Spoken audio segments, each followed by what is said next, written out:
Bupi! Pust ho k němu. Však pust to Mika k němu. To chudák šponuje. Však pust ho. Nebo neblbej, co dělá. On si myslí, že to je sám vodka. Tohle nikdy nedělá, to fakt na žádného psa. Nedívej.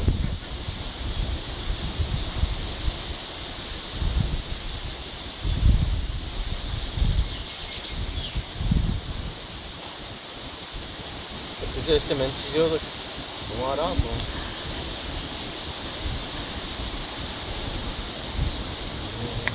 Kucí.